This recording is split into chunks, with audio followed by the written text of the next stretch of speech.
안녕하세요, 여러분. 반재경입니다. 오늘 제가 여러분들과 나눌 말씀의 제목은 부족감입니다. 부족함이 아니고요. 부족감입니다. 혹시 제목을 잘못 쓴 게 아닌가 이렇게 생각을 하실까봐 부족함이 아니라 부족감이라고 이렇게 분명하게 표시를 했는데요. 제가 이 부족감이라는 말이 있는지 한번 사전으로 찾아보니까 사전에는 이런 말이 있더라고요. 부족감. 부족하다고 여겨지는 느낌. 그런데 우리는 이런 말을 잘 쓰지 않죠. 특별히 우리 그리스도인들은 부족함이라는 말을 많이 씁니다. 나의 부족함. 하나님, 이 부족한 죄인이 주님 앞에 나왔습니다. 이런 식으로 부족하다라는 이런 표현을 많이 쓰는데 우리는 그리스도 안에서 전혀 부족하지 않습니다. 부족하다고 여기는 거죠. 그래서 제가 이것에 대해서 오늘 성경의 말씀들을 근거로 여러분들께 증거를 해드리려고 하는데요. 지난 시간에 제가 사람의 근원은 마음이다라는 것에 대해서 말씀을 드렸죠. 그런데 사실 이 마음이라는 것도 나라마다 정의가 조금씩 달라요. 우리 국어 사전의 마음을 찾아보면 그것이 영어의 하트하고 100% 맞아 떨어지지는 않습니다. 저는 이 마음을 어떻게 생각을 하냐면은 굉장히 깊이 감춰져 있어서 우리가 잘 인식하지 못하는 부분이라고 생각을 합니다. 그래서 보통 심리학에서 잠재의식이라고 했을 때 저는 그것을 마음이라고 생각을 하고요. 전문가들은 어떻게 얘기하는지 모르겠지만은 저는 개인적으로 무의식과 잠재의식은 서로 다르다고 생각을 하고 그렇게 설명을 하고는 하는데 무의식이라고 했을 때 제가 가지고 있는 정의는 우리가 잠을 잘 때도 숨을 쉬고 또 심장은 계속 피를 온몸에 전해주고 그렇게 하잖아요. 그것은 두뇌가 하는 명령인데 우리가 전혀 의식하지 못하는 상태로 진행이 되는 것이고 잠재의식이라는 거는 언젠가는 의식할 수도 있는 그러나 저 저변에 잠재되어져 있는 그것을 잠재의식이라고 저는 개인적으로 생각을 하고 있습니다. 이 마음에 대해서 앞으로도 제가 더 많이 연구를 해야 되겠지만 그동안 제가 마음에 대해서 생각하고 공부하고 강의를 한 것이 조금 많이 있습니다. 그래서 그 마음에 대한 강의를 제가 밑에 링크를 달아 놓도록 하겠습니다. 필요하신 분들은 참고하시면 되겠고요. 자, 성경에서는 이 마음을 뭐라고 하는지 한번 보도록 하겠습니다.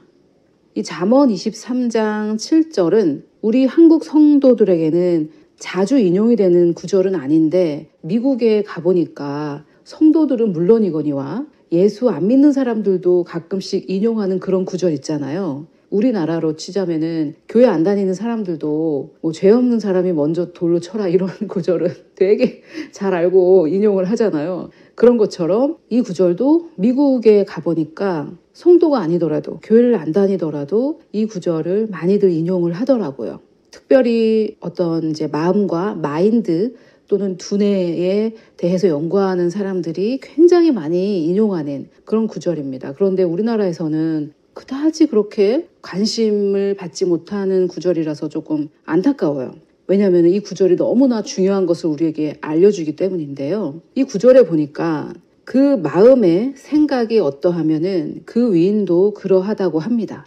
좀 더 이 구절을 쉽게 제가 말씀을 드리자면은 우리 마음속에서 그러니까 제가 이해하기로는 잠재의식인데요. 아주 깊이 있는 내 마음이 가난하다는 생각을 하면 나는 가난한 삶을 살게 되고 내 마음 깊이 나는 부족하다라고 생각을 하고 있으면 그 사람은 부족한 삶을 살게 된다. 이런 말입니다. 그러니까 너무나 중요한 구절이죠. 왜냐하면 지금 내 삶에 벌어져 있는 이 모든 것들은 사실 내 마음의 생각이었다라는 건데 이 설명을 처음 저에게 들으신 분들의 반응은 어떻냐면 다들 아니라는 거죠. 나는 그렇게 생각을 하지 않았다. 이렇게 말씀들을 하는데 그렇게 생각하고 얘기하시는 이유는 잘못됐는데 첫째는 성경과 반대되니까 잘못된 거고요. 둘째는 마음의 생각이라는 거는 제가 말씀드린 것처럼 잠재의식으로 내려가 있는 거기 때문에 내가 이렇게 쉽게 인식을 하지 못한다는 거죠. 그래서 당신이 그런 문제, A라는 문제를 갖고 있는 이유는 당신의 마음속에 그 A라는 생각을 하고 있기 때문이다 라고 이렇게 얘기를 했을 때 보통은 나는 그런 생각을 안 했다라고 말씀들을 하신다는 겁니다. 왜냐하면 마음의 생각이라는 거는 우리가 쉽게 인식하지 못하는 것이기 때문이에요. 굉장히 깊이에 있는 그런 생각인데 이런 것들은 언제 겉으로 드러나는가? 저 개인적인 경험에 보면 주변이 시끄러울 때는 이런 것들이 드러나지 않아요. 내가 하나님과 조용한 시간, 깊이 있는 묵상의 시간이죠. 이런 시간들을 가질 때, 아, 내가 이런 생각을 하고 있었구나. 이렇게 드러나고 또 기도할 때 이렇게 하나님 앞에 내 마음을 토로할 때, 그때 드러나기도 하고요. 아마 대부분 주변 사람들은 이미 다 알고 있을 거예요. 내가 어떤 생각을 하고 있는지, 마음 깊이에서 어떤 생각을 하고 있는지 주변에서는 눈치채기가 쉽습니다. 그것을 내가 인정을 못할 뿐이죠. 자, 그러면은 이 마음이 하는 역할을 한번 보겠습니다. 이 마음은 무슨 일을 하는가? 마음에서 어떤 생각을 하면 내 삶이 그런 방향으로 갈 정도로 이 마음이 그렇게 파워가 있는 것이라면, 능력이 있는 것이라면, 힘이 센 거라면, 영향력이 큰 것이라면 이 마음이 하는 일은 무엇인가? 이것에 대해서 한번 성경은 뭐라고 하는지 한번 볼까요? 로마서에 보니까 구원에 대해서 설명하고 예수님이 영접하는 기도할 때 많이 인용되는데 여기에서 우리는 아주 중요한 진리를 알 수가 있습니다. 사람이 마음으로 믿어 의에 이른다고 하는데 여기에서 우리는 우리의 마음이 하는 역할은 믿는 것이라는 사실을 하나 알게 됩니다. 우리의 마음이 하는 일은 믿는다는 거죠. 그래서 저는 잠언에서 마음의 생각이라고 했을 때 그것은 내 마음이 믿는 바라고 생각을 해요. 내 마음이 믿는 바. 이것을 제가 신념이라고 부르도록 하겠습니다. 내 마음이 믿는 것들. 신이 믿는다라는 것이고 념은 생각이잖아요. 그러니까 내 마음이 믿는 것들을 신념이라고 한번 표현을 해볼게요. 믿음과 구분을 하기 위해서 내가 마음으로 어떤 생각을 하면 나는 그런 사람이 되는데 그때 내 마음이 생각한다라고 했을 때 머리가 생각하는 게 아니라 마음 깊이 저 잠재의식이 하는 생각은 믿는 것이라고 우리는 표현을 할 수가 있겠습니다. 자, 그리고 방금 우리가 봤던 그 잠언 말씀이 신약에도 나옵니다. 심지어 예수님께서 직접 하신 말씀인데요. 예수님께서 이렇게 말씀을 하셨어요. 너희 믿음대로 되라. 내가 기도한 대로 되라. 이렇게 말씀하신 것도 아니고 너희가 믿은 대로 된다고 이렇게 말씀을 하셨습니다. 그래서 치유를 믿는다면 치유가 되는 것이겠지만 치유가 되지 않는다고 믿는다면 치유가 되지 않는 것이겠죠. 그래서 이 마태복음 9장 29절에 예수님께서 너희 믿음대로 되라 라고 하시는 말씀은 잠언에 그 마음의 생각이 어떠하면 그 위인이 그러하다라는 이 말씀을 거의 야호 하면은 이렇게 들리는 메아리처럼 구약에서 그 마음의 생각이 어떠하면 그 위인이 그러하다라고 한 이 말을 예수님께서 그대로 예수님의 언어로 너희 믿음대로 되라 이렇게 말씀을 해주셨습니다. 자, 그래서 제가 이 마음에 대해서 굉장히 중요하게 생각을 합니다. 왜냐하면은 우리가 신앙생활을 할 때 대부분 우리는 신앙의 성장을 원하는데 신앙의 성장이란 물론 조금 본질적인 것이겠지만 그래도 많은 경우 우리의 삶의 문제들이 해결되기를 바라잖아요. 제가 말씀드렸다시피 건강, 돈, 인간관계 이 세 가지 문제를 해결하고 싶고 또 내 내면에 있는 어떤 심정적인 고통, 괴로움, 상처 이런 것들 그런 것들이 해결돼서 우리가 원하는 거는 성경적인 용어는 아닐지 모르지만 우리가 원하는 것은 쉽게 말해 행복한 거죠. 기쁘고 즐거운 삶을 원하는 거 아닙니까?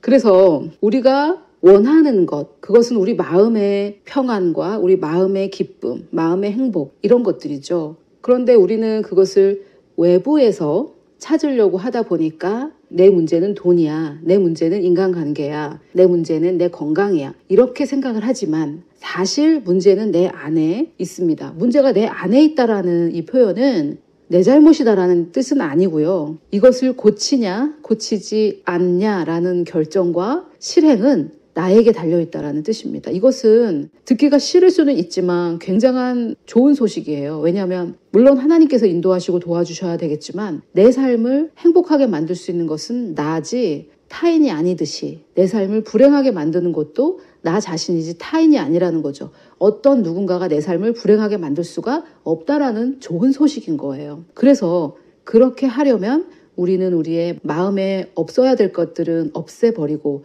이렇게 해야 되는데 이것에 대해서도 예수님께서 굉장히 많이 말씀을 하셨죠. 씨 뿌리는 자의 비유에서 예수님께서 벌써 말씀을 하셨잖아요. 씨 뿌리는 자의 비유는 예수님께서 첫 번째로 드신 비유인데 그것을 이해하지 못하면 아무것도 이해하지 못한다고 말씀을 하시면서 마음에 하나님의 말씀을 심는 그것에 대해서 설명을 하셨는데 그 외에도 또 바울이 옛사람은 벗어버리고 새 사람은 입어야 된다. 이런 식으로 없어져야 될 것은 없애버리고 또 우리가 그리스도 안에서 받은 정체성을 우리가 다시 되새기고 하는 것에 대해서 예수님도 말씀하시고 성경 전반에 계속해서 반복되는 내용입니다.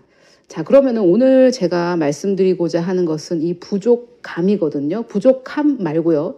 부족하지 않아요. 우리는 성경에서 우리는 부족하지 않다라고 하고 있기 때문에. 그런데 우리는 끊임없이 이 부족한 죄인이 하면서 기도도 하고 또 서로 얘기할 때 제가 좀 부족하지만 이렇게 얘기를 하죠. 자, 제가 누누이 말씀드리지만 저도 평생 교회를 다녔기 때문에 그런 말도 수없이 했고 또 무슨 뜻인지도 잘 알아요. 그 말이 무슨 뜻인지. 그렇지만 그럼에도 불구하고 그것이 성경적이지 않고 진리가 아니라면은 아무리 자주 사용되는 그런 표현일지라도 우리는 그것을 버려야 되겠죠. 물론 한국교회뿐만이 아니라 전 세계 교회에서 사용하는 내용인데요.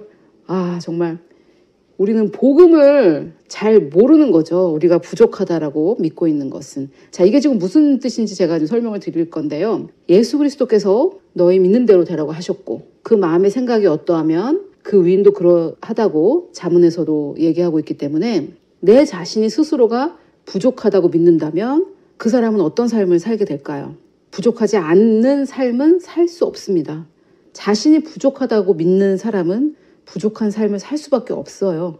그것이 성경의 원리입니다. 자, 그러면은 우리가 부족하지 않다, 오히려 그 반대다라는 것에 대해서 제가 성경적으로 증명을 해보겠습니다. 성경이 그것을 증명하고 있어야 의미가 있는 것이니까요.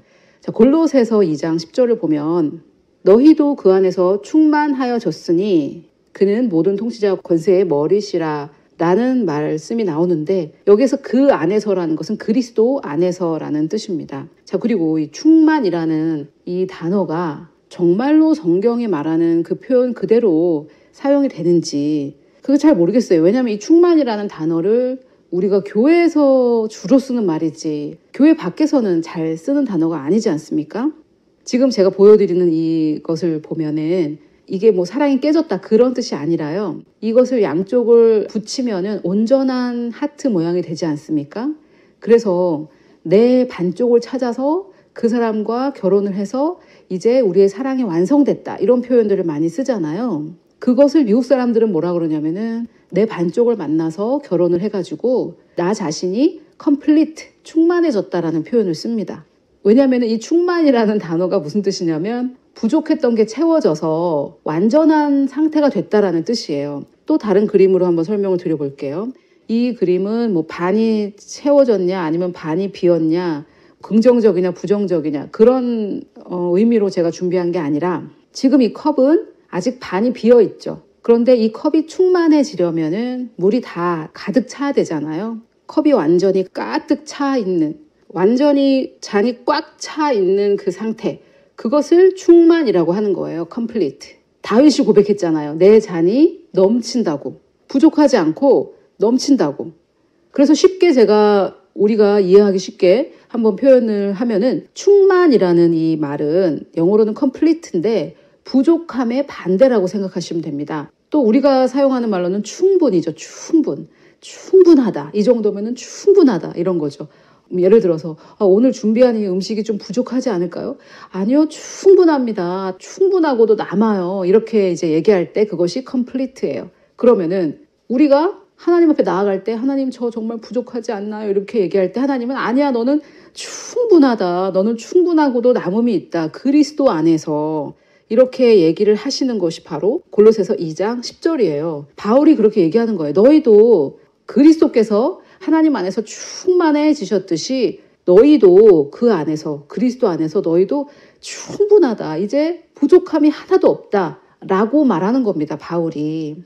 자, 물론 이 구절에서도 그 안에서 즉 그리스도 안에 있을 때 우리가 충만하다고 말하고 있어요. 그리스도 밖에 있는 나의 모습 그리스도와 상관없는 나의 모습은 부족함이 많죠. 그래서 우리가 사람들과의 대화에서 예를 들어 제가 하나님의 말씀을 여러분들과 나누기에 부족한 사람이지만 최선을 다해 보았습니다 라고 제가 말하는 거는 문제가 될 것은 없습니다. 하지만 저는 그런 얘기는 잘 안 해요. 왜냐면은 물론 제가 인간적인 부족함은 있지만 그래도 하나님이 저를 보실 때 부족하지 않고 충분하다고 하시기 때문에 저는 인간적인 면으로도 내가 부족하지만 이런 말을 안 하려고 애를 씁니다. 그리고 부족하면 노력을 하지 왜 자꾸 부족하고 하면서 노력은 안 하면 안 되잖아요. 그래서 아무튼 부족함의 반대가 바로 충만이라고 생각을 하시면 돼요. 자, 그러면은 지금도 이걸 들으시면서 그래 내가 그리스도 안에서는 충만하다는 건 내가 이해가 되는데 그래도 나는 부족한 점이 많아 이런 생각을 하시거나 아니면 여러분들께서 미워하는 어떤 사람을 생각하면서 그 사람이 그리스도인이지만 그 사람 하나님 안에서 충만하다고 정말 인정할 수 없어. 그 사람 너무 부족해. 날 너무 괴롭힌단 말이야. 부족해서. 이렇게 생각하실 수가 있겠죠. 그래서 거듭 말씀드리지만 인간들과의 관계에 있어서 또는 내가 어떤 사무적인 일이라든지 내 전문적인 영역에 그 일을 할 때 내가 부족할 수는 있어요. 거기에서 완성됐다라는 얘기는 아닙니다. 그 영역에서까지 완전하다라는 얘기는 아니에요. 자, 그런데 문제는 우리가 하나님 앞에 나아갈 때도 우리가 이 부족한 죄인이 이렇게 하는 게 옳으냐는 얘기죠. 그렇게 나아가는 게 틀린 이유는 첫째로 그러면 부족하면 어떻게 하면 안 부족해질 수 있습니까? 대부분 이 부족한 죄인이 어쩌고저쩌고 하면서 나아가는 그 심리 상태는 내가 뭔가 더 해서 내가 기도도 더 많이 하고 내가 성경도 더 많이 읽고 내가 헌금도 더 많이 하고 내가 교회 봉사도 더 많이 하고 해서 그럴 때 부족하지 않을 것이다 라고 생각을 해요. 그거는 자기 행위로 나아가는 거죠. 하나님께서 싫어하시는 겁니다. 내 행위로 하나님 앞에 의롭다고 인정받으려고 하는 것은. 자, 둘째로 그렇게 말하는 그 논리는 무엇이냐면 그 사람의 마음이 그렇다는 건 아니에요. 그런데 논리적으로 따져보면 하나님께서 예수 그리스도를 통해 구속 사역을 완성하지 못하셨다라는 거죠. 그래서 둘 중에 하나예요. 내가 스스로 충만해지든지 아니면은 하나님께서 예수님을 통해 우리를 충만하게 만들지 못하셨던지 이 두 가지 논리라는 겁니다. 물론 그렇게 말하는 사람의 심리는 그런 심리가 아니라는 걸 저도 잘 알아요. 제가 기도할 때도 그런 생각을 한 것은 아니니까. 제가 하나님 앞에 나아갈 때마다 이 부족한 죄인이 하고 나아갈 때 저는 왜 그렇게 나아가냐면 복음을 몰라서 그랬어요. 예수 그리스도 안에서 이미 완성된 일이 무엇인지 저는 몰랐기 때문에 성경을 그렇게 읽었지만 몰랐기 때문에 이 부족한 죄인이 이렇게 나아갔고 둘째는 내가 아는 그리스도인들은 다 그렇게 얘기하니까 나도 그렇게 얘기를 한 거죠. 그러다가 성경을 읽으면 우리는 충만하다는데 이게 뭐지? 헷갈리는 거죠. 자, 저의 심정은 그랬고 아마 지금도 이렇게 기도하시는 분들은 저와 같은 심정일 거예요. 그래서 제가 그 심정을 모르는 건 아니에요. 그러나 논리적으로 거듭난 성도가 하나님이 부족한 죄인이 이러면서 나아가는 것은 둘 중에 하나예요. 내가 스스로 나의 행위로 하나님 앞에 나아가겠다. 즉 자기 의를 쌓겠다라는 뜻이고 논리적으로 그렇다는 거예요. 둘째는 예수님께서 이루신 일이 없다. 아직 나를 온전하게 만들지 못하셨다. 이 얘기입니다. 그것을 우리는 종교라고 부르는 거죠. 신앙이 아니에요. 복음도 아니고 다른 종교랑 똑같아요. 내가 내 행위로 내 자기 의로 하나님 앞에 인정받고 나아가겠다라는 거죠. 그거는 우리 이 성경이 말하는 신앙이 아니에요. 다른 종교와 여타 다를 게 없습니다. 그러니까 그런 생각을 가지고 있을 때 종교가 통합을 하니 어쩌니 이런 얘기를 할 수가 있는 거예요. 왜? 기독교도 다른 종교 중에 하나. 그렇게 생각을 하니까 우리도 종교인데 다른 종교랑 하나 되는 게 뭐가 문제야? 이렇게 생각하는 거죠. 기독교는 종교가 아닙니다, 여러분. 유일한 진리고 내가 뭘 어떻게 해서 선행을 쌓아서 하나님 앞에 인정받는 게 아니에요. 이미 예수 그리스도께서 십자가와 장사되심과 부활, 승천, 성령 강림으로 완성하신 그 구속 사역을 내가 마음으로 믿어서 내 안에서 먼저 변화가 일어나서 그 변화가 밖으로 표출되는 것. 성경에서는 나타난다라고 표현했는데 저는 그것을 표출된다라고 표현해요. 왜냐면은 그것이 더 원어에 가까워서 그렇거든요. 그래서 우리가 복음 안에 이미 예수께서 이루신 일이 무엇인지 알 때 나의 그리스도 안에 있는 정체성을 깨닫게 되고 그것이 내가 나를 바라보는 그 시각이 돼서 내 자아상도 부족한 내가 아니라 완전한 나, 온전한 나, 하나님 보시기에 의로운 나, 하나님 보시기에 흠도 점도 없는 나, 이러한 자아상을 가질 때 그것이 겉으로 드러나게 되는 거죠. 이것이 신앙입니다. 영생이고요. 종교는 뭐냐? 내 속은 썩어 문드러지는데 어떻게 해서든지 하나님께 인정받기 위해서 행위로 나아가는 거죠. 교회에서 더 봉사도 하고 하지 말라는 얘기가 아니에요. 하나님을 사랑하셔서 하는 것이 봉사여야 된다는 얘기죠. 그런데 나를 인정하지 않는 저 하나님을 어떻게 해서든지 나를 인정하게 만들기 위해서 이렇게 말은 하지 않아요. 왜냐하면 제가 말씀드렸다시피 잠재의식 속에 깊이 숨어있는 생각이니까 이렇게 말로 표현하지는 못하겠죠. 그러나 자기가 자기의 마음을 한번 깊이 살펴본다면 내가 하나님께 나아갈 때 나는 당당한가? 당당하다면 왜 당당한가? 내가 했던 행위로 당당한가? 아니면 내가 예수 그리스도 안에 있다라는 그 사실, 하나님이 나를 보실 때에는 반제경이라는 그 옛자를 보는 게 아니라 그리스도 안에 있는 반제경, 새로운 피조물을 보시기 때문에 내가 하나님 앞에 나아갈 때 당당한가? 내가 하나님 앞에 나아갈 때 당당하지 못한가? 당당하지 못하다면 그 이유는 무엇인가? 이런 것들을 한번 자기 마음을 따져봐야죠. 정답을 말씀드리면 하나님 앞에 나아갈 때 당당하셔야 됩니다. 왜? 우리는 그리스도 안에서 하나님의 의가 됐어요. 하나님의 의가 됐는데 반제경의 의를 왜 구하겠습니까? 그게 비교 대상이 되나요? 하나님의 의와 반제경이라는 사람의 의. 여러분들은 여러분의 이름을 넣어보세요.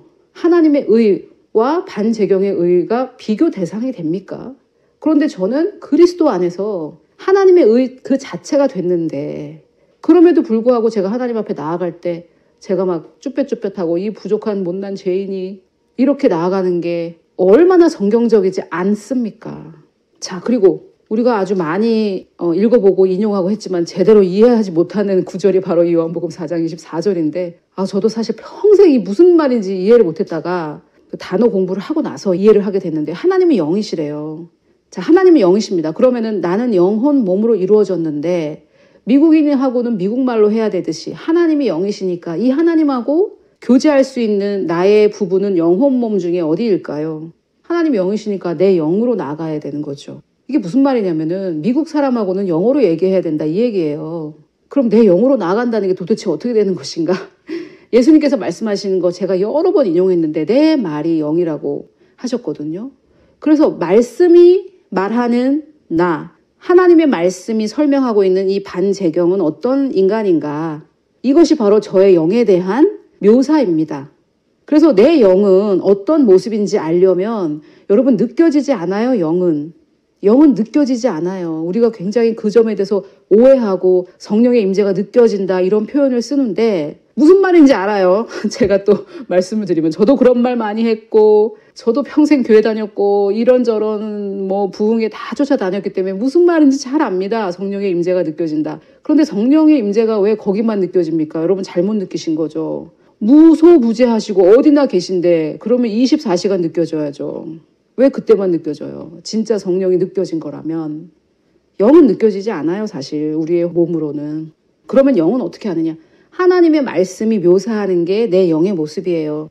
그래서 내 영으로 나아간다라고 할 때 또 예수님께서 반복해 주시잖아요. 그 말은 곧 진리로 나아간다는 것이다. 예배라는 거는 하나님과 만나는 것을 말해요. 근데 어떻게 나아가냐? 하나님께 나아갈 때 진리로 나아가야 된다는 거예요. 진리는 뭐냐? 하나님 말씀이죠. 하나님 말씀이 곧 영이죠. 예수님 말씀하셨잖아요. 그래서 말씀에서 나를 뭐라고 하느냐? 그 정체 속으로 나아가야 한다는 거예요. 그럼 다시 골로새서로 돌아오면 우리는 부족하지 않대요. 부족함의 반대래요. 충만하대요. 우리가 이해하기 쉬운 언어로 바꿔보면 온전하고 완전하고 완벽하고 흠도 점도 없고 또 충분하고도 남아요. 우리의 모습은 영적인 우리의 모습. 자, 그것을 그리스도 안에 있는 나의 모습이라고도 할 수 있고 내 영의 모습이라고도 할 수 있고 하나님이 바라보시는 나. 하나님이 영이시니까 나의 영을 보실 테니까요. 물론 이 모든 것들은 다 선물로 받았습니다. 내 의가 아니에요. 하나님께서 선물로 주셨어요. 예수 그리스도를 믿는 자들에게. 왜? 그래야 우리가 자랑하지 못하니까 이렇게 말씀하셨는데 우리가 자랑할 때 뭘 자랑합니까? 자기 의를 자랑하죠. 자기 의는 이사야에 보면 더러운 걸레와 같다고 말합니다. 내가 아무리 잘해도 하나님께서 보시기에는 더러운 걸레 같은 거예요. 그거 뒤집어 쓰고 나아갈 수 없잖아요. 자기 의로 나아갈 때 하나님의 눈에는 더러운 걸레 같은 옷 입고 나오는 겁니다. 그런데 우리는 예수 그리스도라는 옷을 입고 하나님께 나아가는 거죠. 예수 그리스도의 옷을 입고 나아간다는 게 무엇이냐? 그리스도 안에 있는 나의 정체성으로 나아가는 거죠. 그건 또 무슨 말이냐? 쉽게 말해서 기도할 때 하나님, 제가 이 세상에서는 부족하고 오늘도 실수하고 실패하고 했지만 저는 이런 말도 사실 하진 않아요. 그런데 너무 뭐 하고 싶다 그러면은 해야지 어떡하겠어요. 그런데 그거를 이제 하나님이 아닌 다른 사람들이 보는 나로 분명하게 이해하시고, 사람들이 볼 땐 내가 부족하고 세상에서 내가 부족한 모습으로 살았지만 오늘 하루도 하나님께서 보시기에 나는 충만하고 의롭고 점도 흠도 없는 그런 모습이 되었으니 너무나 감사합니다. 하나님, 충만한 저의 의로운 자아로 하나님께 나아갑니다. 아버지, 저는 아버지께서 보시기에 완전한 자입니다. 흠도 점도 없습니다. 그러한 정체성을 저에게 주셔서 감사합니다. 할렐루야! 하고 나면은 내가 세워지고 용기가 생기고 내가 내 안에서 나의 내면이 깨어나고 살아나고 하는데, 아버지, 이 못난 죄인, 부족한 죄인이 오늘 어떻게 해요? 또 주님, 저를 용서해 주시옵소서. 이러면은 기도를 하면 할수록 우울해지지 않겠어요? 그러니까 기도를 하기 싫은 거죠. 기도를 하면 우울해지는데. 그거 어떻게 해요? 못난 죄인 어떻게 해요? 내가 해결할 수 있는 문제가 아니라는 걸 이제 다 깨달았잖아요. 내가 어떻게 해서 되는 게 아니구나, 나는. 그런데 너무나 감사하게도 그거는 진리가 아니었어요. 내가 하나님 보시기에 부족하고 못난 죄인이라는 거는 진리가 아니에요. 우리는 그리스도 안에서 부족하지 않습니다. 예수 그리스도께서 하나님의 모습으로 충만히 채워졌듯이 우리도 그리스도 안에서 예수 그리스도의 모습으로 충만하게 채워졌고, 그러한 정체성을 가질 때에만 그러한 삶을 살 수 있는 거죠. 하나님께서 보실 때는 우리는 부족하지 않아요. 그래서 첫째는 그것이 진리가 아니라서 생각을 바꿔야 되고, 둘째는 내가 부족하다라는 그 부족감을 항상 가지고 있을 때 그것은 내 삶을 지배하게 된다는 거죠. 왜? 마음의 생각이 너무나 강력하기 때문이에요. 우리의 마음의 생각이. 그리고 제가 지금 말씀드리는 거는 어떤 긍정적인 사고방식을 하자, 이런 자기 최면이 아니잖아요. 제가 말씀드리는 거는 분명하고 엄연한 하나님의 말씀이자 그분의 진리잖아요. 이것이 진리잖아요. 이게 진리가 아닌데 이 부족감에서 벗어나기 위해서, 이 부정적인 심리 상태에서 벗어나기 위해서 아니야, 난 부족하지 않아 이렇게 무슨 최면이나 하듯이 이러자는 얘기가 아니잖아요. 이것이 진리고 이것이 복음이기 때문에 우리는 이 복음에 맞게 생각을 바꿔야 된다는 거죠. 그것이 바로 우리가 하나님 앞에 영광 돌리는 거고 하나님 앞에 겸손한 것입니다.